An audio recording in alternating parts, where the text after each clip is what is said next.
Hello అండి, welcome back to our channel life with Suhasini. ఇంటి ముందు వేసుకునే ముగ్గు మన ఐశ్వర్యానికి సంకేతం అని పండితులు చెప్తారు. సుబ్రహ్మణ్య స్వామి యొక్క భార్య వల్లీదేవి. వల్లి అంటే లక్ష్మి సంబంధమైనటువంటిది, విష్ణు సంబంధం అని మన పెద్దలు చెప్తారు. అందుకే ముగ్గుని రంగవల్లి అని పిలుస్తారు.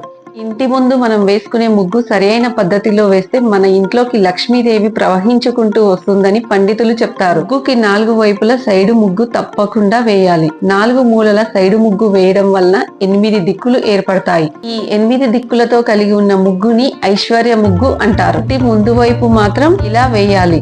మిగతా 3 వైపులా ఏ డిజైన్ వేసినా పర్వాలేదు. ముగ్గు మధ్యలో చుక్క తప్పకుండా పెట్టాలి. ఇలా వేసిన ముగ్గుని ఐశ్వర్య ముగ్గు అని అంటారు. 4 వైపులా మూసి ఉన్న ముగ్గుని మాత్రమే ఐశ్వర్య ముగ్గు అని పిలువబడుతుంది. 4 వైపులా చేసే బంధనమే ఐశ్వర్యాన్ని కలిగిస్తుంది. పద్ధతి ప్రకారం మన ఇంటి ముందు ముగ్గు వేయడం వలన మన ఇంట్లోకి లక్ష్మీదేవి వస్తుందని మన పండితులు చెప్తారు.